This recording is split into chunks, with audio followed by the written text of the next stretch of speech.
Some of the animals in the ocean do not belong to our world. I do not mean that poetically. I mean it almost literally. Because scattered through the sea, swimming right now in the same water we swim in, are creatures built from designs that the Earth drafted in worlds that no longer exist. Older worlds, colder worlds, worlds with different rules. And when those worlds vanished, a few of their designs survived, carried forward, unchanged, into a present they were never meant for. That is what this video is about. Lost blueprints, forgotten designs. Animals that are, in a very real sense, living pieces of an Earth that is gone. I am going to show you 15 of them.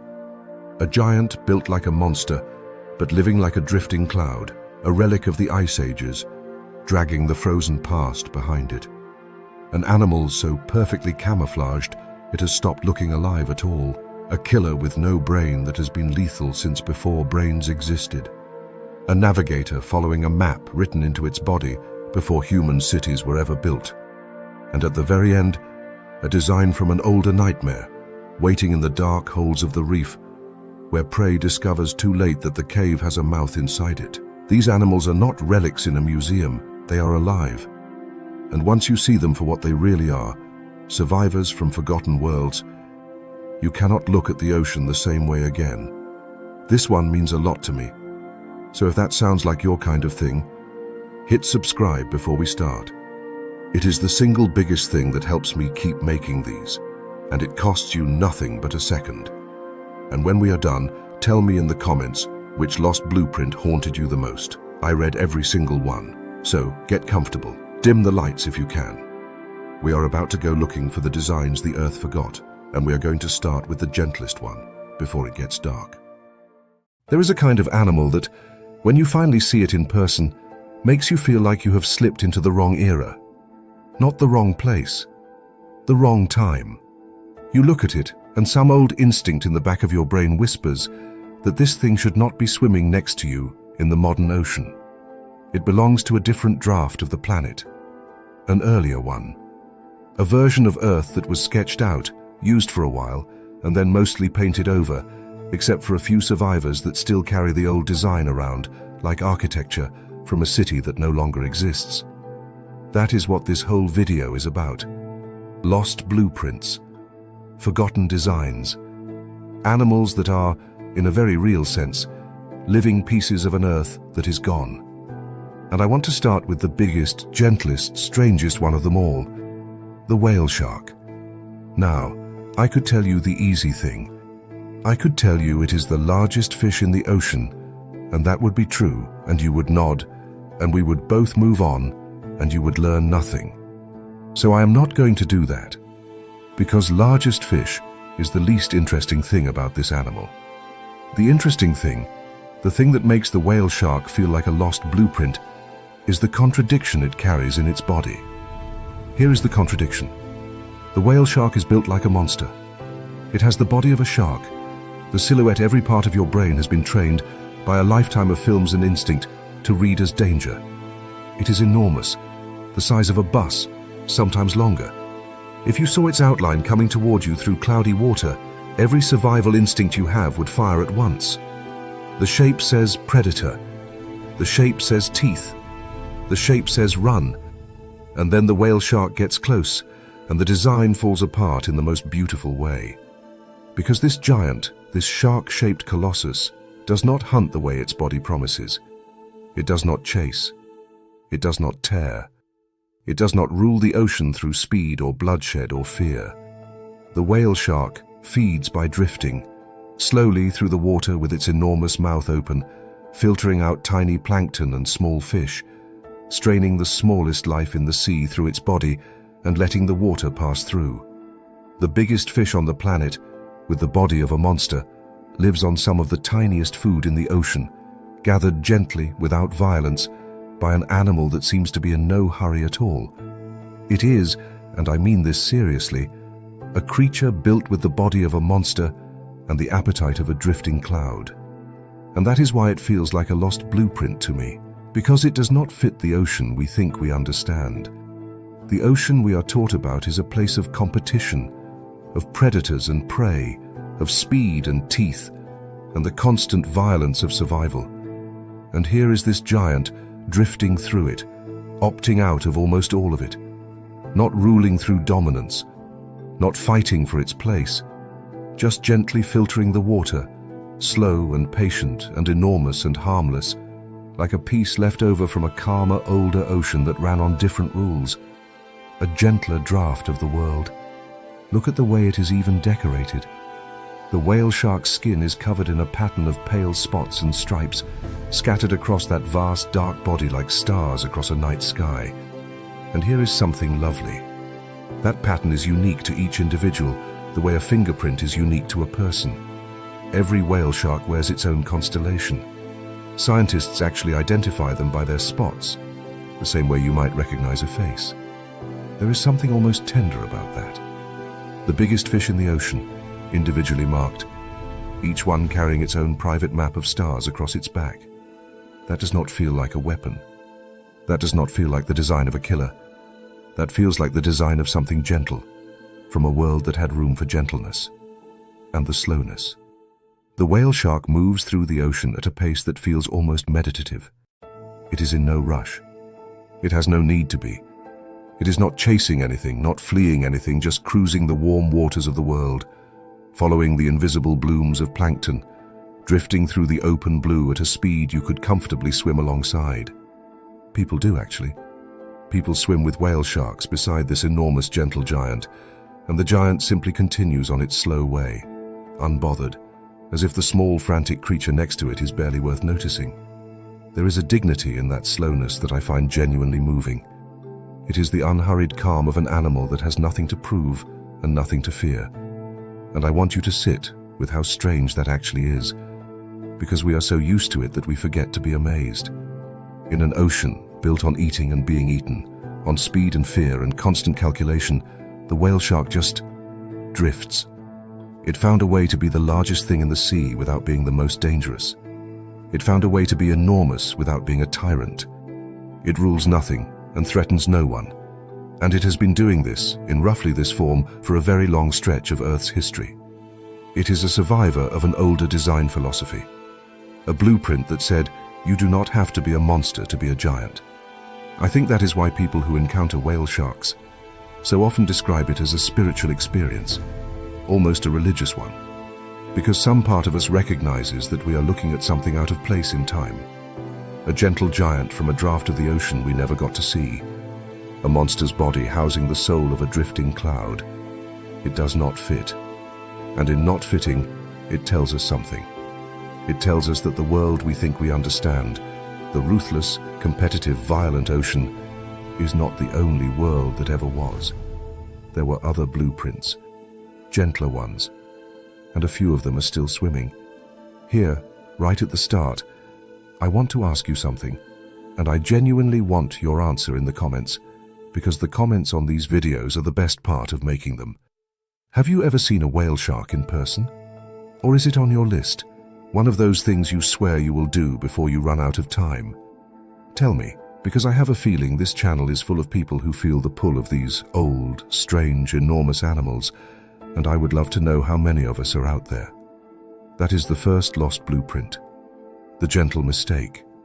A giant built like a monster, living like a cloud, drifting through the modern ocean as a survivor of a kinder, older world.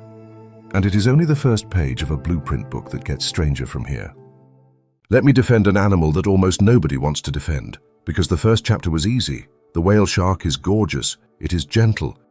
It is the kind of animal that people put on posters and travel across the world to swim with.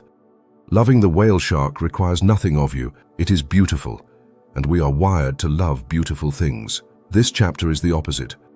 This chapter is about an animal that is, by any honest measure, hideous, an animal that looks like a mistake.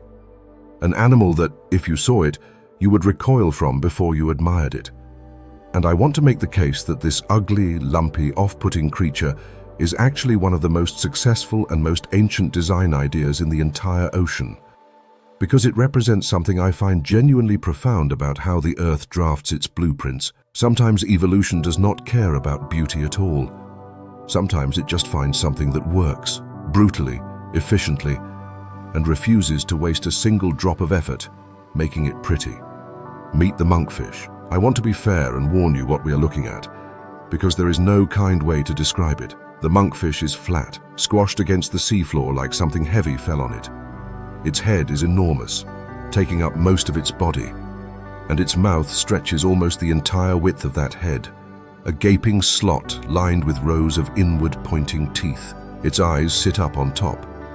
Its skin is mottled, lumpy, fringed, and frankly diseased-looking. It does not swim so much as squat. If you found one without context, you would not think fish. You would think something went wrong.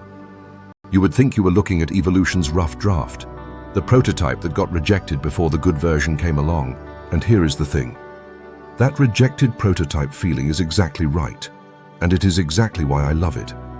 Because the monkfish is built around one single brutal ancient idea, and that idea is so effective that the animal has never needed to be anything more. Beauty is a luxury. Elegance is a luxury. Grace, speed, color, all of it. Luxury. The monkfish skipped every one of those and invested everything into a design so simple and so vicious that it has outlived 1,000 prettier ideas. The idea is this: do not chase the world, become part of the world, and let the world come to you. Then erase the distance. Let me show you how it works, because the execution is genuinely chilling. The monkfish settles onto the seafloor and disappears, not by hiding behind something, by becoming the seafloor. Its mottled, lumpy, fringed body is textured to look exactly like the rocky, rubble-strewn bottom it lives on. It settles in, sometimes half buries itself, and it simply becomes part of the ground, invisible, a piece of the landscape. You could swim right over it and never know an animal was there. The ugliness, the lumps, the fringe, the off-putting texture, all of it serves the disguise. It is not ugly by accident. It is ugly on purpose. The hideousness is the camouflage, and then it fishes. This is where the name comes from in some species, and where the design reveals its old, patient cruelty. Growing from the front of the monkfish's head is a thin, fleshy lure, a modified spine tipped with a wiggling little appendage that looks like a small worm or a tiny fish. The monkfish, lying perfectly still, disguised as the ground, waves this lure gently above its hidden mouth, and a small fish, seeing what looks like an easy meal twitching against the bottom, comes to investigate. It comes closer. It does not see the monkfish. There is no monkfish to see. There is only the ground and the wriggling little snack floating above it. And then, the distance is erased. The monkfish's enormous mouth opens so fast that it creates a vacuum, and the prey, along with the water around it, is sucked in before it can even register what happened. One instant, the little fish is investigating a meal. The next instant, it is the meal, and the ground it was swimming over has closed around it, and then the ground goes still again, and the lure starts wiggling once more, waiting for the next one. That is the whole design. That is everything the monkfish is. Disguise, lure, ambush, vacuum. No speed required, no beauty required, no elegance, no grace, no color, no chase. Just an animal that became the seafloor, dangled a piece of bait, and waited for the world to make a fatal mistake. And here is what gets me. It works so well, and it is so cheap to run, that the monkfish barely has to move. It is one of the most energy-efficient predators in the ocean. It does not burn calories chasing. It just waits, disguised as the ground, and lets dinner deliver itself. And this is why it feels like a lost blueprint to me, because this design is old. The ambush from the bottom, lure the prey in idea, is one of the most ancient predatory strategies on Earth, and the monkfish is one of its purest surviving expressions. It is a living example of evolution at its most ruthless and least sentimental. The Earth drafted this blueprint a long, long time ago, a design that said, forget elegance, forget beauty, just become invisible, and let the prey come to you. And that blueprint was so brutally effective that it never needed updating. The monkfish is the rough draft that turned out to be the final draft. The ugly prototype that outlived the prettier ideas, because the prettier ideas were spending energy on things that did not matter, and the monkfish was spending all of its energy on the one thing that did, eating. There is a lesson in that, and I think it is genuinely worth sitting with. We are so trained to associate success with beauty, with elegance, with refinement, and the monkfish is the ocean's quiet rebuttal. It is proof that the earth does not care whether its designs are pretty. It only cares whether they work. And a design that works, even a hideous one, even a rejected-looking prototype of a thing, can outlast every elegant creature around it, sitting there on the seafloor, ugly and patient and utterly successful, long after the beautiful animals have come and gone. 2 chapters in, I want to take a quick second because if you're enjoying this, it genuinely helps me out if you tap the like button before we go on. I know everyone says it, but on a long video like this, that one tap tells the algorithm this was worth making, and it is honestly the difference between me getting to keep doing these or not. No pressure, just if it has earned it so far. Then let's keep going, because the blueprints get older and stranger from here. That is the second lost blueprint, the ugly prototype. The rejected-looking design that turned out to be one of the most successful ideas the ocean ever had, precisely because it never wasted a single moment trying to be beautiful. Sometimes the world keeps the ugly drafts, because the ugly drafts work. Picture a coastline at the top of the world. Cold, grey, a slab of rock and ice meeting a slate-colored sea under a low, heavy sky.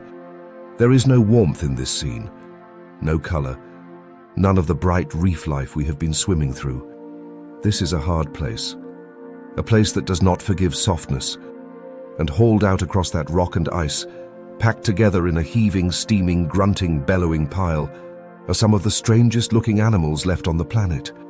Enormous, wrinkled, tusked, loud beyond belief.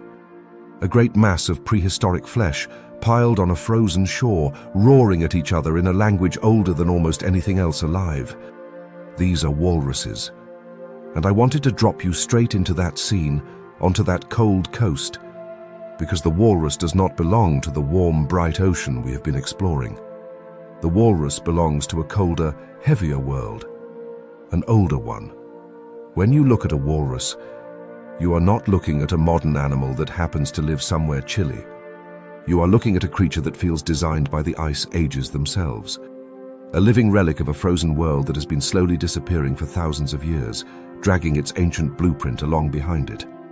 And I'm not going to make the walrus cute. I know the temptation. People see the round body and the whiskers, and they want to make it into a cuddly cartoon. Forget that. The walrus is not cute. The walrus is massive, strange, loud, social, and genuinely prehistoric, and it deserves to be seen as what it actually is. So let me show you the design, piece by piece, because every part of it tells you about the cold, heavy world it came from. Start with the size. A large male walrus can weigh well over a ton. This is not a sleek animal. This is not a creature built for elegance or speed. This is a slab, a heavy, blubbery, enormous mass of an animal, built to hold heat in a world of ice. The blubber that makes it look round and almost comical is not decoration. It is insulation, layers of it. The kind of heavy thermal engineering you only need in a world cold enough to kill you. The walrus is shaped by the cold. Its bulk is an answer to a frozen question. It is built heavy because it came from a heavy world. Then the tusks, those enormous tusks that jut down from the walrus's face, sometimes a meter long, are not really weapons in the way you would assume, although they can be used in fights. Their stranger purpose is as tools. The walrus uses them to haul its massive body up out of the water and onto the ice, levering itself up with those great ivory hooks. Walrus, in fact, comes from old words that have been translated as something like tooth walker, the animal that walks on its teeth. Think about how prehistoric that is. An animal so heavy, in a world so hard, that it evolved great ivory hooks on its face just to drag itself out of the freezing sea. That is not a modern design. That is a blueprint drawn by a brutal, frozen coast that had no interest whatsoever in elegance. Now the whiskers, and this is the part that I find genuinely fascinating, because it reveals how the walrus actually makes its living. The walrus's face is covered in hundreds of thick, sensitive whiskers, and these are not for show. They are precision instruments. The walrus feeds at the bottom of cold, dark, murky seas, where you cannot see much of anything, and it is hunting for clams and other shellfish buried in the sediment. It cannot see them, so it feels for them, dragging that whiskered face across the seafloor, using those hundreds of sensitive whiskers to detect the buried shellfish in the dark. And then, when it finds one, it does something almost unbelievable.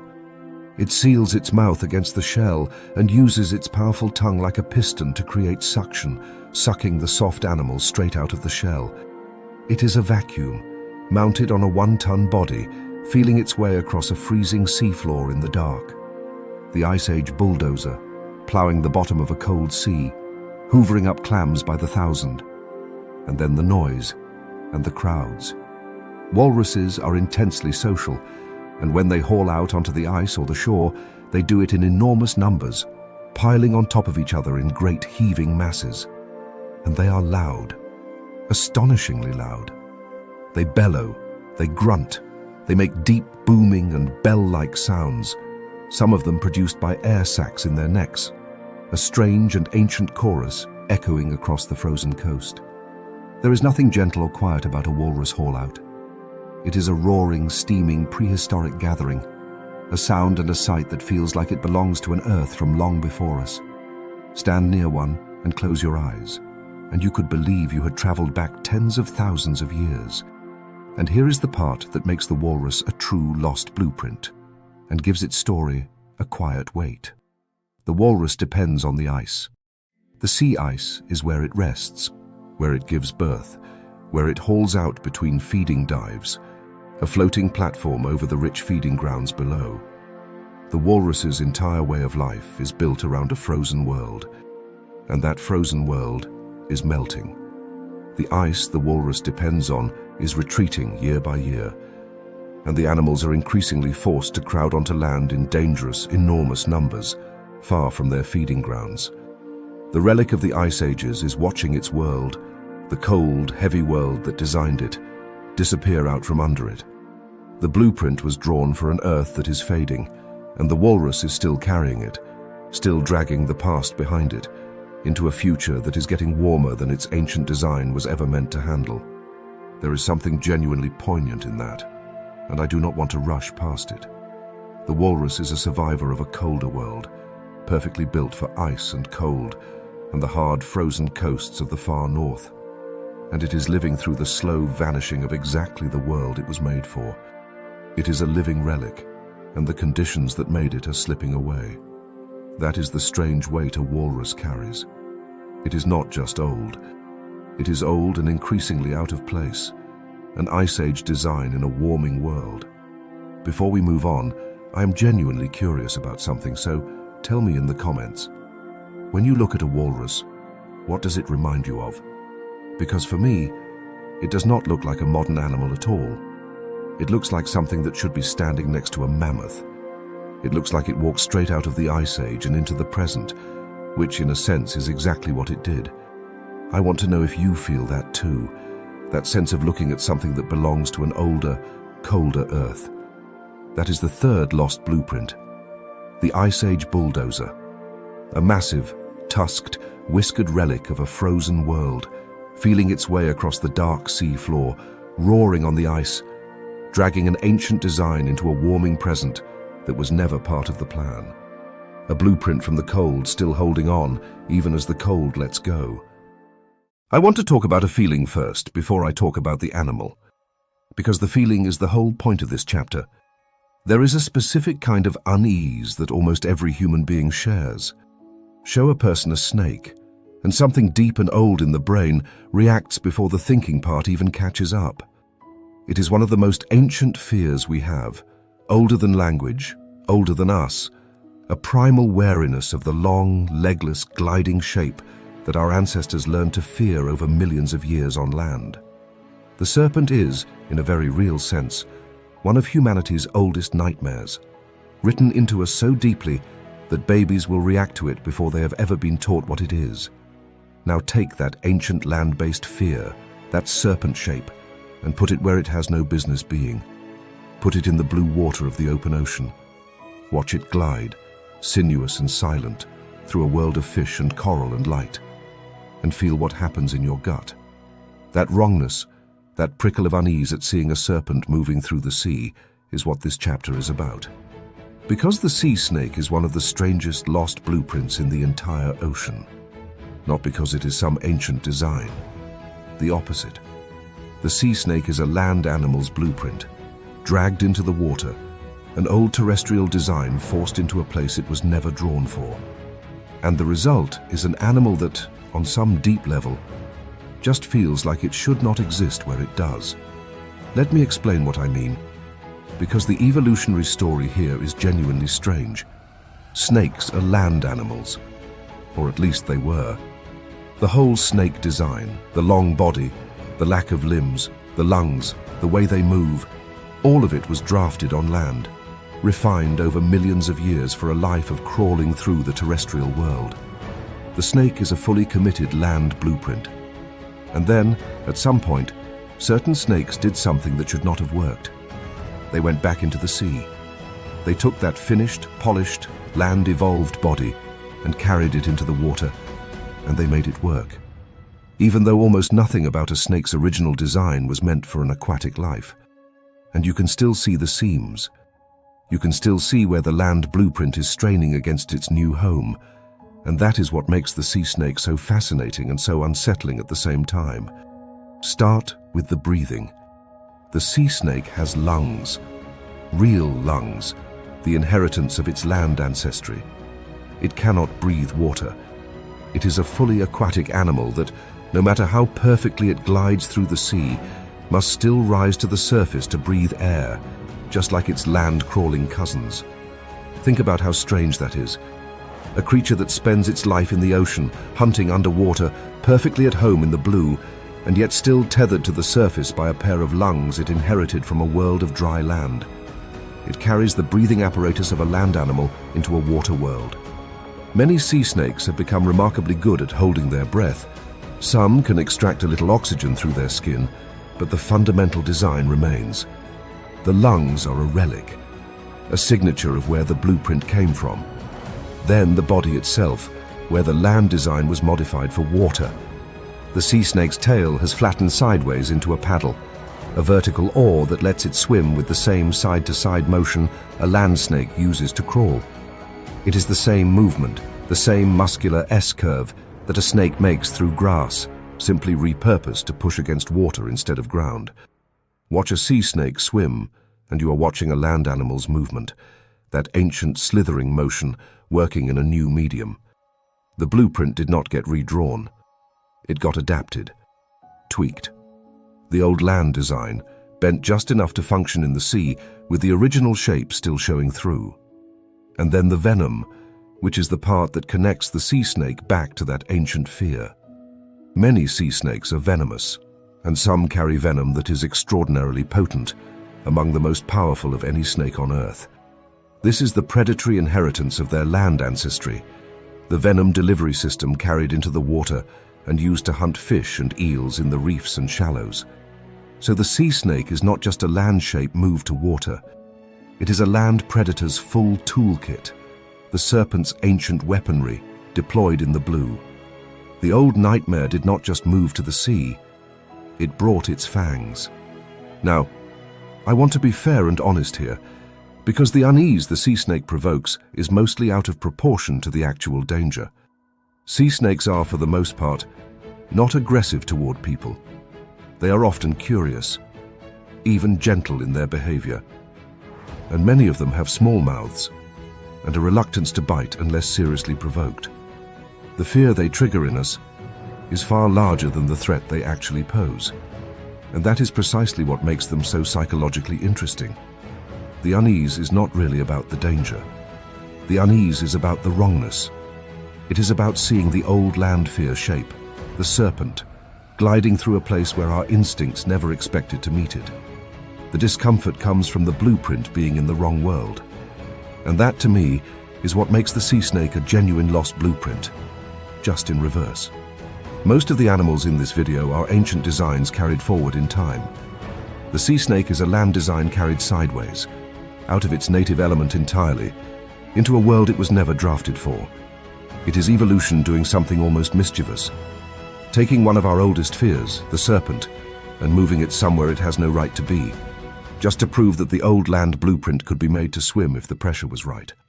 The sea snake is the ghost of a land animal, haunting the ocean, breathing air through lungs in a water world, gliding through the blue with a shape that every cell in your body recognizes and quietly distrusts.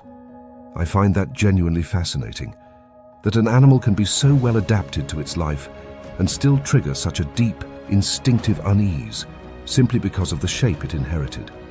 It is a reminder that our fears are old and that evolution does not care about our comfort. It will take a land design, drop it into the sea, and let us feel whatever we feel about a serpent in the blue. If this kind of evolutionary strangeness is what you came here for, the slightly unsettling, where did this even come from kind of animal, then do me a favor and subscribe, because this is exactly the territory this channel lives in, and there is a lot more of it coming. I want to keep making these for the people who feel that same pull toward the strange and the ancient. If that is you, you belong here. That is the fourth lost blueprint. The old fear moved to water. A land animal's design, a serpent's body and a serpent's venom, carried into a world it was never meant for, breathing air at the surface of a sea it has learned to call home. An old nightmare, gliding through new water, where it both belongs and does not, all at once. Here is an animal you have already decided you understand. You have seen 1,000 of them. On beaches, in tide pools, in cartoons, in gift shops, printed on towels and pressed onto the logos of seaside towns. The starfish might be the single most familiar ocean animal there is, so familiar that you have almost certainly stopped actually looking at it. It has become a shape, a symbol, a little 5-pointed icon that means beach, filed away in your brain as simple, harmless, decorative, understood. And I am here to tell you that you have been looking at one of the strangest, most genuinely alien animals on the entire planet. And you never noticed, because familiarity made you stop paying attention. So let me unfamiliarize it for you. Let me take this thing you think you understand and show you what it actually is. Because by the end of this chapter, I promise the starfish is going to feel like a creature from another world.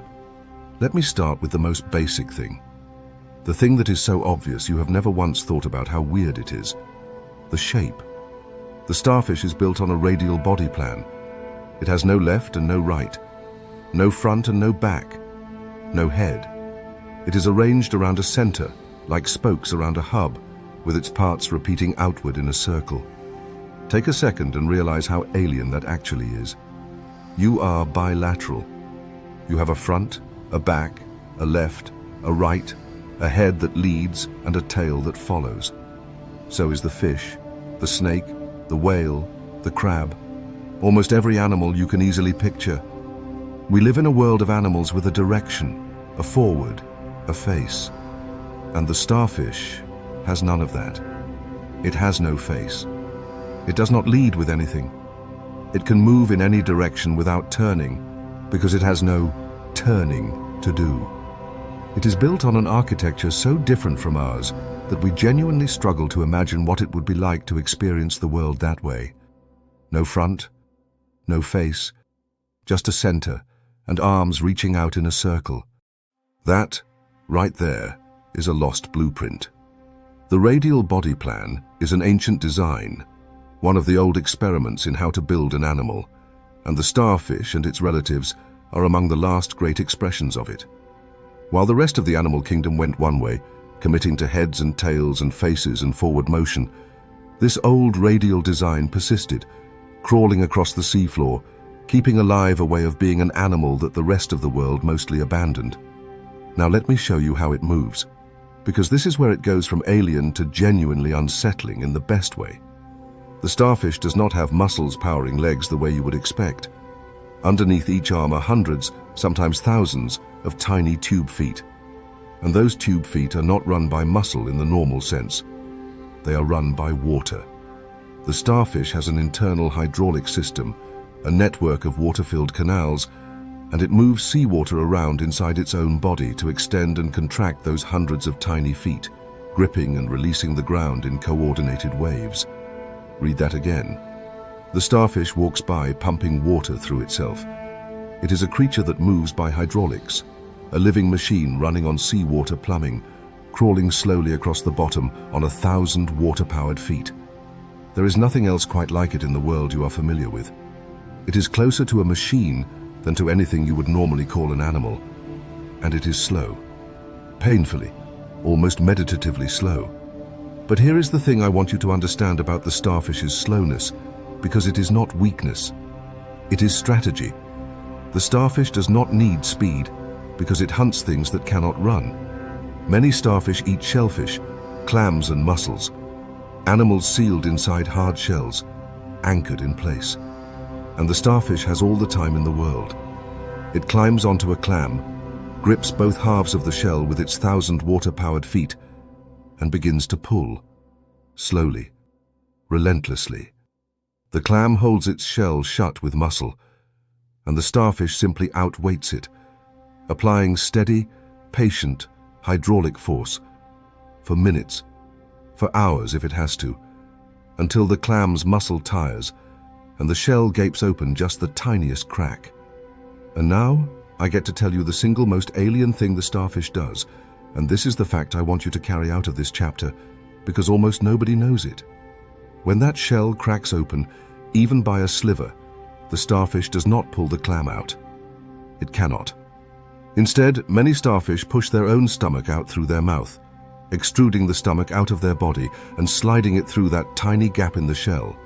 And then they digest the clam alive, inside its own shell, by turning their stomach inside out into it. The starfish eats by climbing inside its prey with its own externalized stomach. Then it absorbs the digested meal and pulls its stomach back into its body. I'm not exaggerating when I say that if I described that behavior to you and told you it was an alien from a science fiction film, you would believe me. A creature with no face, no head, no front or back, that moves on 1,000 water-powered feet, that hunts by patiently prying open a shell and then turns its own stomach inside out to digest its prey alive within it.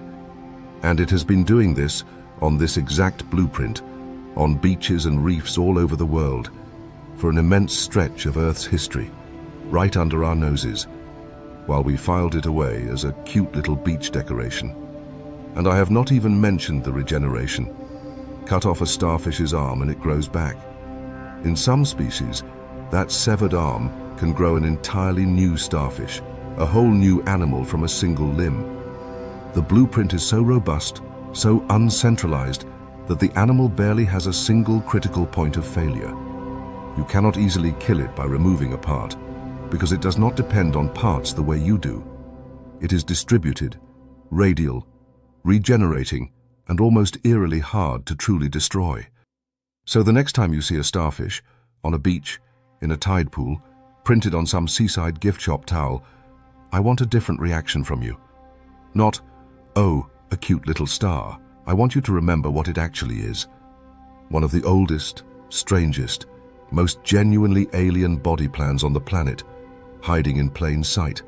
So familiar that we stopped seeing the wonder of it. A slow hydraulic machine with no face, crawling the seafloor on 1,000 water-powered feet, turning its stomach inside out to eat. A lost blueprint we walk right past, every summer, without ever realizing we are looking at one of evolution's most alien surviving experiments. Quick one for you, because I have to know. Did you already know about the stomach thing? The inside-out digestion? Be honest in the comments, because in my experience this fact splits people perfectly down the middle. Half of you knew and think it is old news, and half of you are never going to look at a beach the same way again. Tell me which half you are in. That is the 5th lost blueprint.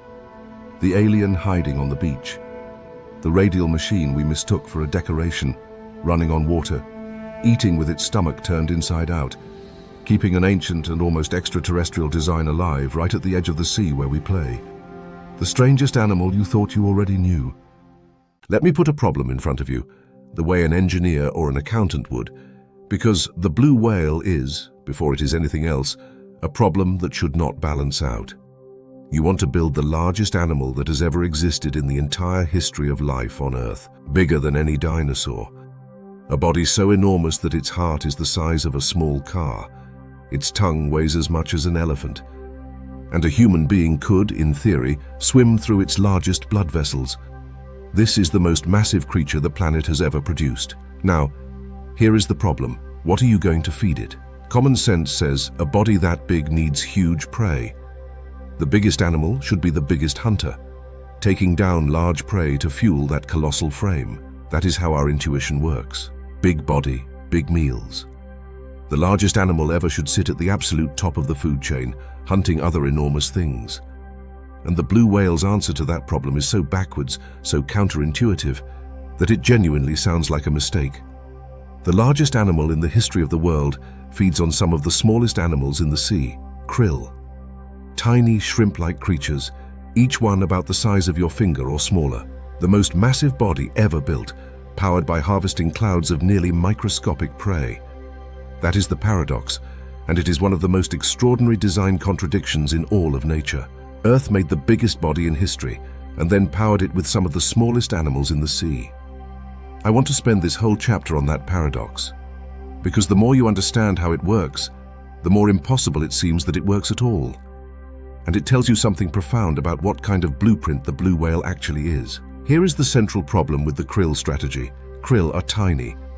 To sustain a body that enormous, the blue whale needs to eat an absolutely staggering quantity of them, on the order of several tons of krill every single day during feeding season. And here is the catch that makes it so hard. Catching tiny prey one at a time would be a disaster. The energy you would burn chasing individual finger-sized shrimp would vastly exceed the energy you got from eating them. You would starve, slowly, while feeding constantly. The math does not work. A giant cannot make a living picking up crumbs one crumb at a time. So the blue whale is not really a hunter at all. The blue whale is a harvesting machine, and every part of its body is engineered around one task: gathering tiny prey in enormous, energy-efficient bulk. Let me show you the machinery, because it is genuinely brilliant. First, instead of teeth, the blue whale has baleen, great curtains of fringed plates hanging from its upper jaw, made of the same material as your fingernails, forming a giant living sieve. The whale does not bite, it filters. The baleen is the core tool of the harvesting machine, a strainer big enough to sift the ocean itself. Second, the throat. The blue whale's throat is lined with deep elastic grooves, pleats that can expand enormously. When the whale feeds, it lunges into a dense swarm of krill and opens its mouth, and those throat grooves balloon outward, allowing it to engulf a volume of water that can be greater than the whale's own body. Think about that. It takes in more than its entire body's worth of water in a single gulp. The harvesting machine does not sip, it swallows the sea in great expanding mouthfuls. Third, the technique. This is called lunge feeding, and it is one of the most energetically dramatic events in all of biology. The whale accelerates toward a krill swarm, opens that vast mouth, and the rush of water inflates the throat grooves into an enormous balloon of seawater and krill.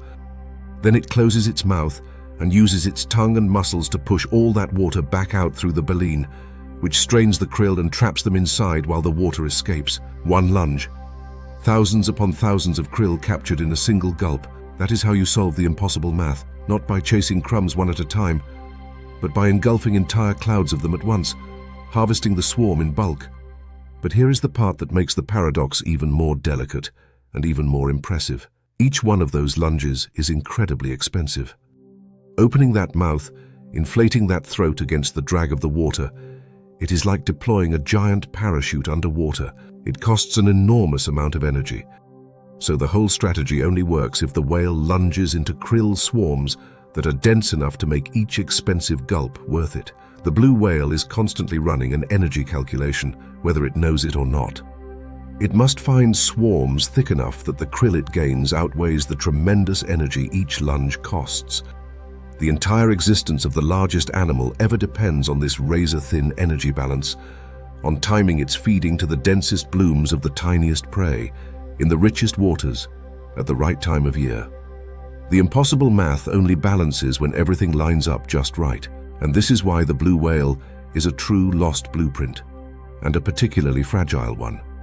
Because a design this extreme could only have emerged under very specific conditions. You need an ocean productive enough to generate those vast, dense swarms of krill reliably in predictable places. The blue whale's blueprint is an answer to a very particular kind of ocean, a fantastically rich one, capable of producing enough tiny prey, concentrated enough to fuel the biggest body imaginable. It is a design that pushes the very limits of how large a living thing can be, and it can only exist as long as the ocean keeps producing those impossibly rich krill swarms. It is the most extreme body plan life has ever attempted, balanced on the abundance of the smallest creatures in the sea. There is something almost philosophical in that, and it is the thought I want to leave you with. The largest, most powerful seeming animal that has ever existed is not a dominator. It is not a tyrant at the top of the food chain. It is utterly dependent, completely and totally, on the smallest animals in the ocean. Remove the krill, and the greatest body in the history of life simply cannot run. The giant is built on the tiny. The impossible math only works because of the abundance of the almost invisible. And in that dependence, the most enormous creature ever made is also, in a strange way, one of the most vulnerable. Its entire existence resting on clouds of finger-sized shrimp. We are right in the middle of the video now, the 6th of 15, and if you are still with me, genuinely, thank you. If you are enjoying this, a quick like really does help more than you would think. And if you have not subscribed yet and you want the rest of these blueprints as they come, now is a good moment to do it. Then let's keep going, because we are about to get into some designs that are even older and even stranger than the biggest animal that ever lived. That is the 6th lost blueprint, the impossible math. The largest body in the history of the world, built not as a hunter, but as a harvesting machine, powered by some of the smallest animals in the sea, balanced forever on a razor's edge of energy and abundance. A giant that should not work, running on crumbs, somehow making the impossible math add up. What does it mean for something to look alive? It is a stranger question than it sounds. Think about how you actually know, at a glance, whether something is a living creature or just part of the scenery. Movement, mostly. The suggestion of awareness.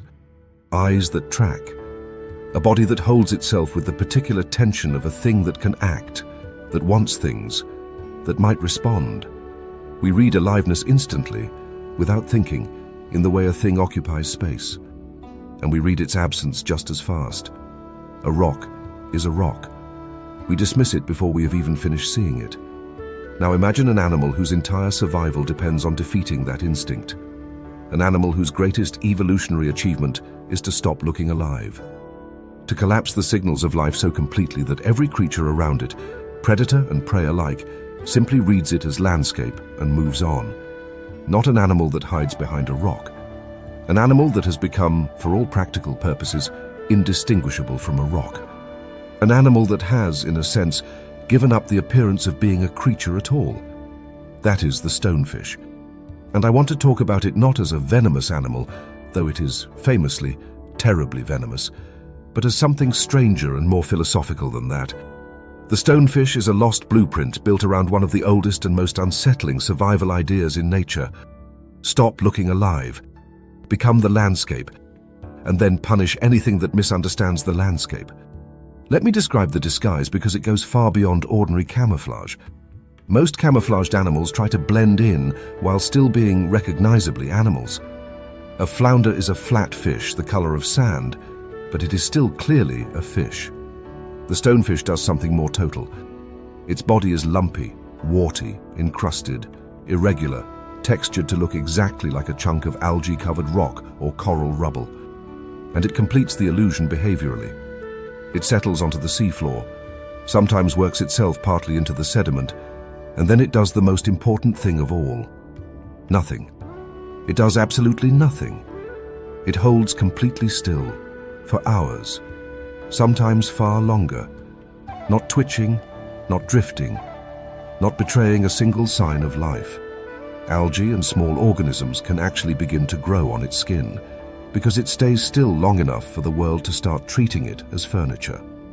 The disguise is so complete that experienced marine biologists have looked directly at stonefish and failed to see them. Divers have rested their hands on what they took to be a rock. That total stillness is the part I find genuinely haunting, and it is the heart of this chapter. Because think about what that stillness costs and what it represents. The stonefish has, in effect, sacrificed almost everything we associate with being an animal. It does not roam. It does not explore. It does not display or chase or flee or do any of the active, lively things that make a creature recognizable as alive. It just sits, disguised as dead matter, in a state of near total motionlessness, waiting. Its whole existence is an exercise in brutal patience, in doing almost nothing, for almost all of its life. It has collapsed its own identity as a living thing down to the bare minimum, become the landscape, and surrendered to the long wait. And the wait is the strategy. Because the stonefish is a predator, and its disguise is not only defensive, it is a trap. Small fish and shrimp, seeing nothing but harmless rocky bottom, swim close, completely at ease, because there is no animal there to fear. There is only the landscape. And when prey drifts into range of the thing that is not a rock, the stonefish ends the stillness in a single explosive instant. Its mouth opens with astonishing speed, creating a vacuum that pulls the prey in before it can react. One of the slowest, stillest, most patient animals in the ocean delivers one of the fastest strikes. And then, just as quickly, it goes still again and becomes a rock once more and resumes the wait. The landscape twitches once, and a fish is gone. And then the landscape is just landscape again. Now, the venom. I am not going to dwell on it, because it has been covered, but it completes the blueprint, and I cannot skip it. Along the stonefish's back is a row of spines, each loaded with venom, and the system is pressure activated. The stonefish does not strike with the venom. It does not need to. The venom is the punishment for misunderstanding the landscape. Step on the rock that is not a rock or try to bite it, and the spines drive that venom in automatically, delivering pain that survivors describe as among the worst a human body can experience, occasionally fatal. The stonefish does not chase you down. It simply makes the act of mistaking it for scenery catastrophic. Become the landscape and punish anything that gets the landscape wrong. And this is why it is such a perfect lost blueprint. Because become the environment, then ambush, is one of the oldest predatory ideas on Earth. And the stonefish is one of its most extreme and most committed expressions. It represents a survival philosophy from deep in the history of life, a design that says you do not need speed, you do not need armor, you do not even need to look like a living thing. You need only to disappear into the world so completely that nothing recognizes you as a threat, and then exploit, with brutal patience and a single instant of violence, every creature that misreads you. It is an ancient idea, perfected into a kind of horror. The animal that wins by ceasing to appear alive. There is something almost existentially strange in that, and it is the thought I want to leave you with. We tend to think of survival as a matter of doing, of acting, of being vigorously, visibly alive. And the stonefish is the quiet, unsettling counterexample. It survives by not doing, by not appearing, by collapsing itself into the background so thoroughly that the line between the animal and the dead world around it simply dissolves. It is a living thing that has mastered the art of looking like a non-living thing. And it has been running that ancient blueprint, motionless on the seafloor, for a very long time. Here is something I am genuinely curious about, so tell me in the comments. Does the stonefish unsettle you more than the obviously dangerous animals, the sharks and the venomous serpents? Because for a lot of people, myself included, there is something far more disturbing about an animal that pretends to be the ground than about one that openly threatens you. The honest danger we can handle. It is the thing disguised as the harmless landscape, the rock that decided to wait, that really gets under the skin. That is the seventh lost blueprint. The rock that decided to wait. An animal whose greatest design achievement is to stop looking alive, to become the landscape itself, and to punish with patience and venom anything that fails to understand what the landscape really is. An old, old idea, lying perfectly still on the seafloor, waiting for the world to make a mistake. Imagine being offered a deal. You can keep the sky, You can keep flight, that miracle that almost no animals on Earth ever achieved, the freedom of the open air, the thing every bird lineage spent tens of millions of years perfecting. You can keep it. But if you do, the ocean stays closed to you. You can skim its surface, dive into it briefly, snatch a fish and flap away, but you can never truly belong to it. The deep water will never be your home. Or you can give up the sky, surrender flight entirely, trade away that hard-won miracle, become an animal that cannot rise into the air at all. And in exchange, the ocean opens. Not the surface of it, the whole thing. You gain a new kind of flight, underwater, through a world of cold and blue and abundance that almost no bird can ever reach. You lose the air, and you gain the sea. That is the bargain at the heart of this chapter. And one group of animals took the deal. They gave up the sky for the sea. And in doing so, they became one of the strangest and most wonderful lost blueprints in the entire ocean. A bird that chose the water so completely that it can no longer fly through the air at all. These are the penguins. And I love putting them in this video, because we do not usually think of penguins as ocean animals. We think of them as comedic little tuxedoed birds waddling across the ice. But that image is the lie, or at least, it is only half the story. The waddling is the awkward part, the price they pay on land. The truth of the penguin, the reason it exists at all, is what happens when it enters the water. Because in the water, the clumsy little waddler transforms into something genuinely breathtaking. Let me show you what the bargain actually bought, and what it cost, because every part of the penguin's body is a record of the deal it made. Start with the wings. A penguin still has wings.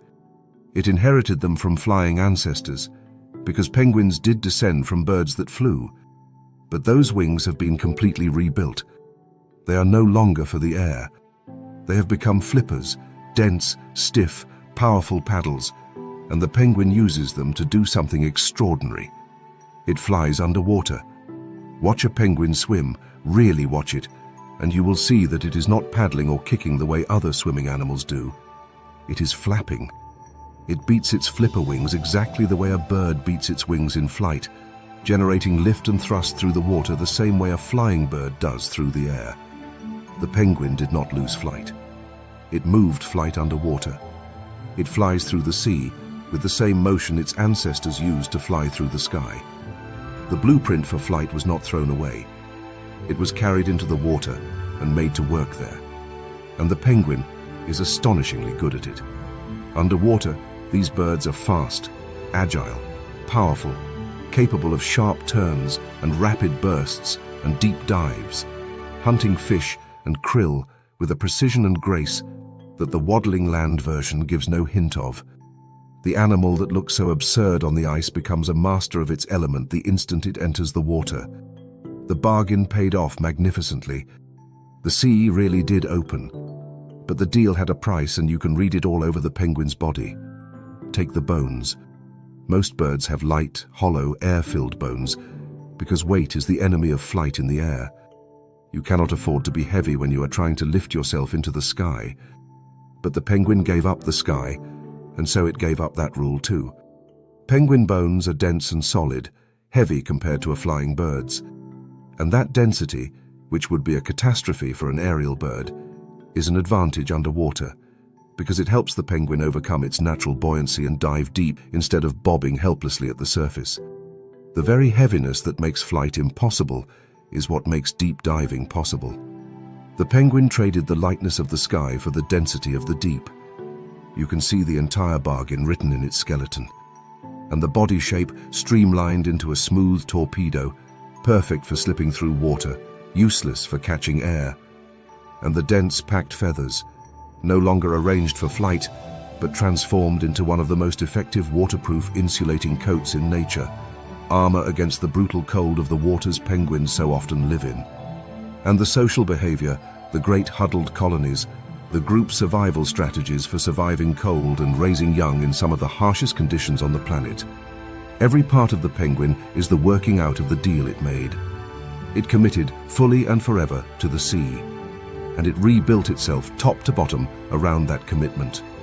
This is what makes the penguin such a profound lost blueprint, and a slightly different kind than the others in this video. Most of the animals here are carrying ancient designs forward. The penguin is carrying the ghost of a different life. Locked inside this superb marine animal is the unmistakable evidence of a flying ancestor, a bird that once owned the sky and whose descendants chose to give it up. The penguin is a flying blueprint that was deliberately, permanently converted into a swimming one. It is what happens when a lineage makes an irreversible choice and reshapes its entire being around it. The wings that became flippers, the light bones that became heavy, the air that became water. The bargain is the animal. I find something genuinely moving in that, and I think it is the real heart of the penguin's story. Flight is one of the rarest and most precious things any animal ever achieved, and the penguins gave it up. Not by failing at it, but by trading it deliberately over evolutionary time for something they valued more: the freedom of the ocean. They looked at the deal, the sky for the sea, and they chose the sea so completely that they can never go back. There is a kind of courage in that, or at least there is a kind of poetry.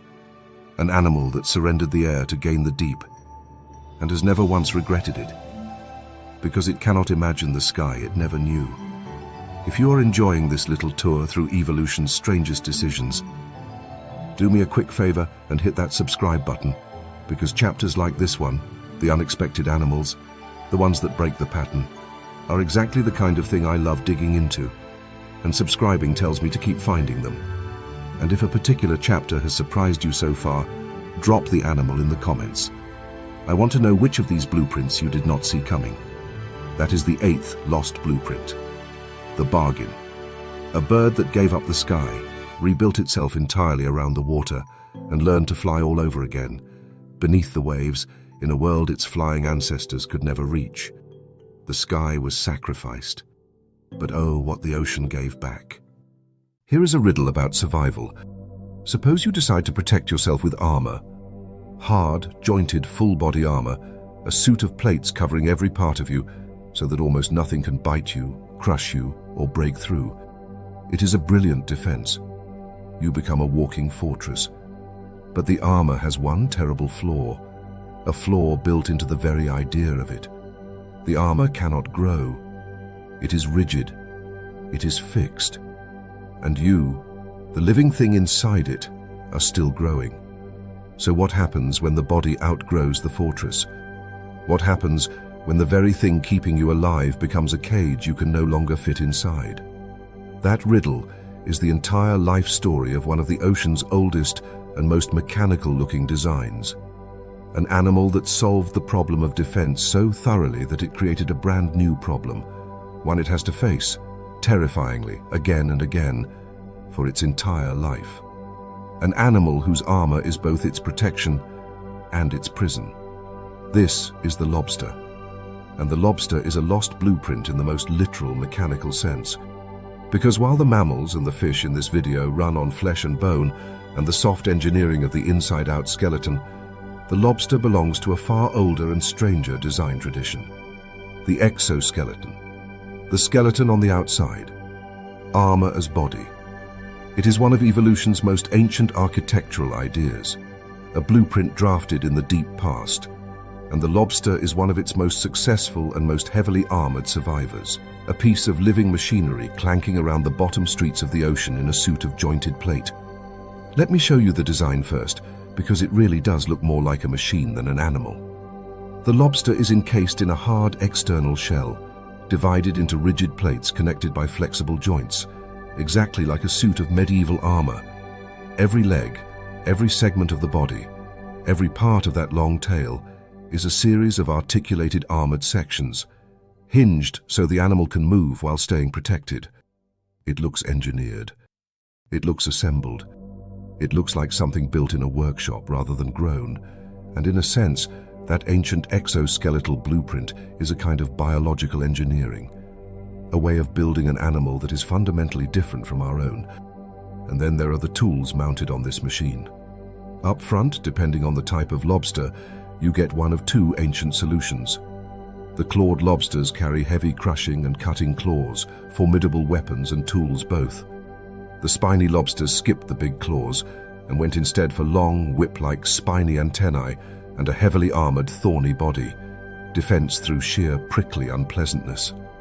Either way, the lobster is bristling with hardware. And those long antennae are not just for defense.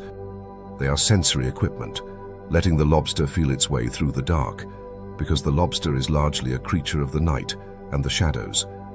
And this is part of its survival blueprint too. Because the lobster, for all its armor, survives primarily through caution. It is not a bold animal. It hides. It tucks itself into crevices and burrows and dark spaces in the rock during the day, armored body wedged safely out of reach. And it emerges mostly at night to forage along the bottom, scavenging and hunting in the dark when fewer predators can find it. It is patient. It is careful. It is slow-living and long-lived. Some lobsters reaching genuinely impressive ages, surviving year after year through the simple ancient strategy of being well armored, well hidden, and cautious. The armored survivor of the bottom streets, keeping its head down, staying in the shadows, lasting through sheer, careful endurance. But now we come back to the riddle, because here is the brutal flaw built into the entire armored blueprint, and it is the best story the lobster has to tell. The armor cannot grow. That rigid external shell is fixed in size, and the lobster inside it keeps growing. So, periodically, in order to get bigger, the lobster has to do something genuinely horrifying. It has to escape from its own armor. It has to molt. And molting is not a gentle process. When the time comes, the lobster's body absorbs some minerals from the old shell, secretes a new, soft shell underneath, and then has to physically extract itself from its old armor, pulling its entire body, every leg, every antenna, the delicate flesh of its claws, backward out through a split in the shell, like dragging yourself out of a suit of armor that you are still wearing. It is exhausting and dangerous, and lobsters sometimes die in the attempt, getting stuck halfway out of the prison that was supposed to protect them. And here is the truly vulnerable part, the part that makes the armor a prison in the deepest sense. The moment the lobster finally drags itself free, it is not safe. It is at its most defenseless point in its entire life, because the new shell underneath is soft, floppy, useless as protection. For a period of hours and then days, the armored fortress is reduced to a soft, squishy, utterly vulnerable creature with no real defense at all, hiding desperately in the deepest crevice it can find, waiting for the new shell to harden. The animal whose entire identity is armor must, in order to grow, periodically become completely unarmored, completely exposed, completely at the mercy of the world. The fortress must, again and again, abandon the fortress. That is the genius and the tragedy of the exoskeletal blueprint, and I find it genuinely profound. The lobster's armor protects it from almost everything, but it can never grow with the animal. So the lobster is condemned to repeatedly shed its protection and face the world naked in order to keep living. Protection and prison, in the same shell. The thing that keeps it alive is also the thing it must keep escaping. Every increment of growth is bought with a moment of total vulnerability. The armored survivor is only able to survive by periodically ceasing to be armored at all. This is why the lobster is a perfect lost blueprint for this video. It is an ancient design, the skeleton on the outside, drafted long ago in the deep history of life, and it carries within it both the brilliance and the built-in flaw of that whole approach. It is a living machine of jointed armor, clanking through the dark bottom streets of the ocean, surviving through caution and endurance, and paying for its protection over and over with the terrible recurring nakedness of the molt. Here is my question for you, and I genuinely want to know, so tell me in the comments. If you had to choose, would you take the lobster's deal? Total armor, near invulnerability for most of your life, but at the price of periodically having to shed it all and lie completely defenseless while you grow? Or would you rather be soft and flexible all the time, like us, never so protected, but never so terrifyingly exposed either? Because that trade, between armor and growth, protection and vulnerability, is one of the oldest design tensions in all of life, and the lobster has been living on one side of it for a very, very long time. That is the 9th lost blueprint. The prisoner in the armor, an ancient machine of jointed plate, cautious and enduring, protected by a fortress it can never grow inside, condemned to escape its own armor again and again just to stay alive. Protection and prison in a single ancient shell. Let me introduce you to royalty. On certain reefs, if you are lucky, you will meet a fish that does not behave like the other fish. It does not dart. It does not flee. It moves through its territory with a slow, deliberate, almost stately calm, an unmistakable presence, and the other residents of the reef seem to know it. It is enormous, as long as a person with a great rounded head, a prominent bulge on its forehead like a crown, and huge, thick, oddly expressive lips. It will sometimes approach divers with what genuinely looks like curiosity, regarding them with an intelligence and a composure that feels almost regal. To meet one is to feel distinctly that you are in the presence of a monarch, the ruler of this stretch of reef. This is the Napoleon wrasse, also called the humphead wrasse, and it is one of the most magnificent fish in the entire ocean. But the thing I want you to understand about this monarch, the thing that makes it a lost blueprint and gives its story a quiet sorrow, is this: the crown is not given. The crown is earned, slowly, over a very long time. This fish is not born a monarch. It is built into one, by time itself, across decades. And it belongs to a slower ocean, an ocean that used to grant its creatures the years they needed to become great. The trouble is that the ocean it lives in now is often no longer willing to wait. Let me show you how this monarch is made, because it is a story written entirely in the currency of time. The Napoleon wrasse starts small. It is born, like all wrasses, into a world where it is nothing special, just another small fish on a crowded reef. And then it begins the slow work of growing. And I mean slow. This fish grows gradually, over many years, adding size and bulk at an unhurried pace, taking a long time to reach maturity, and even longer to reach the truly impressive sizes that make the big ones so awe-inspiring. The largest individuals are old, genuinely old, living for decades, several decades in some cases. That great crowned head, that enormous body, those thick, expressive lips, all of it is the accumulated product of an extraordinarily long life. You are not looking at a big fish. You are looking at an old one. The size is a record of the years. The monarch wears its age as its majesty. And there is a deeper layer to how this royalty forms, because the Napoleon wrasse, like many wrasses, can change sex over the course of its life.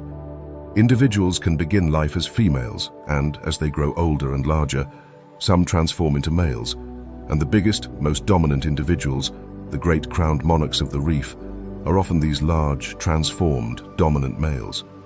So the path to the throne is not just about growing big. It is about living long enough to pass through an entire transformation of identity, to age and grow and change into the dominant form. The monarch is the product of a long life lived through more than one chapter. It took decades, and it took a metamorphosis to build that crowned giant cruising the reef. That is what real, slow-made greatness looks like. And in a stable, patient ocean, this blueprint is glorious. Given enough time, given the years it requires, the Napoleon wrasse becomes one of the grandest, most impressive, most genuinely royal animals on the reef, a slow masterpiece, decades in the making. The design works beautifully, as long as it is granted the one thing it absolutely depends on: time, the years to finish forming. And here is where the sorrow comes in, and I'm going to give it to you straight, without turning it into a lecture, because the facts carry their own weight. We live in a fast world now, and a fish that takes decades to become magnificent has a terrible vulnerability in a fast world. Because the biggest, oldest, most impressive Napoleon wrasses, the fully formed monarchs, are exactly the ones most prized and most targeted. They are highly valued in certain luxury food markets, and the large adults are the trophy. So the monarchs get removed. The great crown giants, the slow masterpieces that took 30 years and a full transformation to build, get taken out of the population. And you cannot quickly replace a 30-year-old fish, That is the brutal arithmetic of a slow blueprint in a fast world. When you remove an animal that takes decades to form, you are not removing something that can be regrown in a season. You are removing decades of accumulated time all at once, and the reef cannot simply produce a new monarch to take its place. A new one would need another 30 years, another full life, another slow ascent to the crown, and meanwhile the big ones keep being taken faster than the slow process can ever replace them.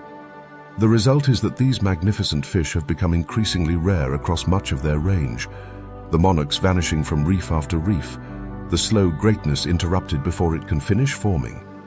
That is the real tragedy I wanted to get at in this chapter, and it is bigger than just one fish.